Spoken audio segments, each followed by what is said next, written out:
आता कोण नाही तिकडं. पोलादपूरहून महाबळेश्वरकडे जाताना प्रतापगड खरंच प्रत्येक वेळी खुणावत राहतो. सह्याद्रीच्या या डोंगर रांगा इतक्या भरळ घालतात की नजर हटतच नाही.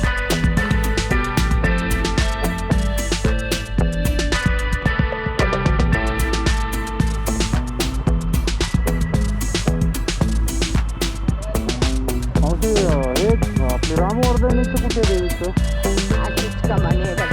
पुढे आहे ना.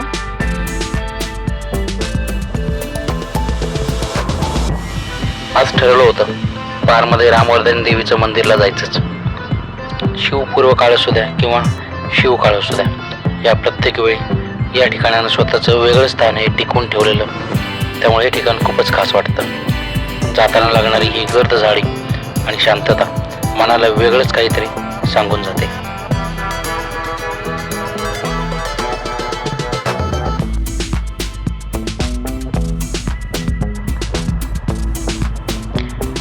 पार गावात देवीचं मंदिर तर आहेच, पण थोडं डावीकडे गेलं की शिवकालीन पूल आवर्जून पाहावा.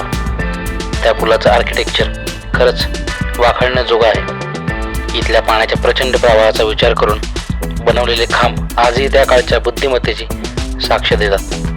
फक्त एकच खंत वाटते, पुलाखाली अडकलेली ती मोठी लाकडं जर गाव पातळीवर प्रयत्न करून काढून टाकली असती तरी ऐतिहासिक ठेवाचं सौंदर्य अजून खुलून दिसलं असतं. परतीच्या वाटेवर कुंभजाई देवी मंदिराकडे जाणारा दुधोशीच्या इथला बोर्ड दिसला आणि तिकडे वळलो.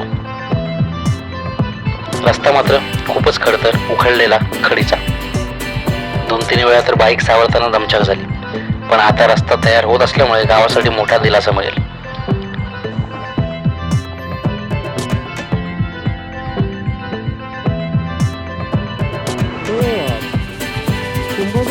लावलं बोर्ड तर गाडी जाते ना. हाच रोड आहे ना.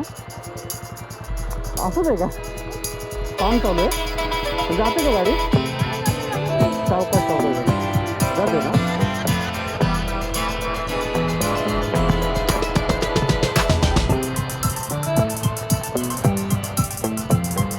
मंदिर बंद असल्यामुळे बाहेरूनच दर्शन घ्यावं लागलं, पण तरीही एक वेगळी शांतता अनुभवायला मिळाली. तुम्हीही या ठिकाणी भेट दिली असेल, दुधोशी कुंभजाई देवी मंदिर, तर तुमचा अनुभव नक्की कमेंटमध्ये सांगा.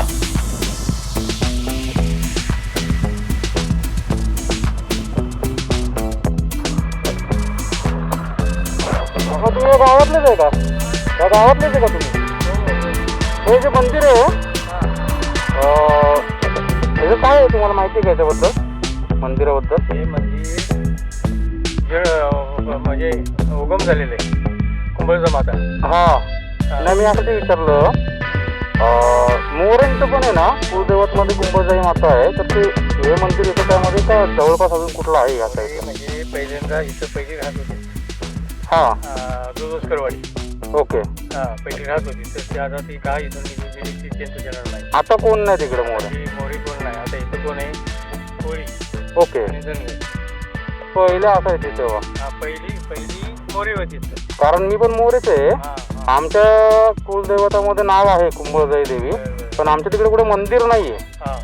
इकडेच 1-2 मंदिर असेच दिसते. गावाला राहायला कुठे? आम्ही प्रॉपर रत्नागिरीला राहतो. इकडे खाली खेड म्हणजे महाबळेश्वर उतरला की खालचा भाग,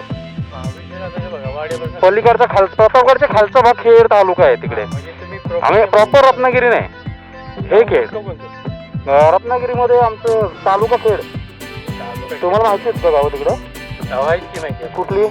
आपल्याला काय खेड म्हणजे बसणार नाका. वरण्यावरून 8 किलोमीटर आमचं देवघर.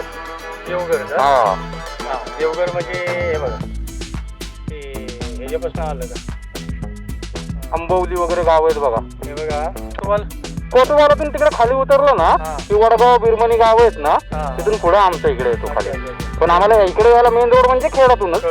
हा कळबणी बिरमणी सगळं आमच्या इथून पुढे आम्ही जातो. जाताना तो घाट नाही फुटलेला ना वरती. तिकडे आहे आखाडी. आखाडे आहेत की तिकडं? आखाडे तिसंगीला आहेत आखाडे तिसंगी बरोबर. तिसंगीला लोट्याचा माळ. आता तिकडे सोयरे आहेत का तुमचे? आता ते तिसंगीची मुलगी केली आता 14 मेला लग्न इकडं तुमचं ह्या गाव आहे. Okay okay okay. तुमचं काय अण्णा? ढेबे. ढेबे. हा ढेबे.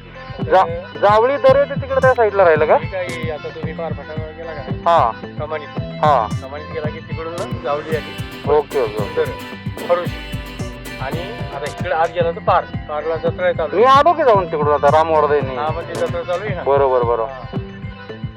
येऊ का? हा. चला. आपलं नाव काय? विशाल मोरे. विकास विशाल विशाल. विशाल हा अच्छा. म्हणजे आपलं इकडे मंदिर आहे आपलं. हो ते मी आलो नव्हतं याच्या आधी. कसं आहे? आता इथं ते बोर्ड आहे ना सामने हा लावलेलंच आहे. आता तुम्ही आत नाही का हो म्हणूनच आलो मी. हा नाहीतर नसतं मला कळलं. तुळजा देवी म्हणून मग बोर्ड मग फक्त जर रस्ता उतारायला डेंजर आहे झालं बरोबर आहे. ते उतरते स्लिप होते गाडी. बरोबर. चला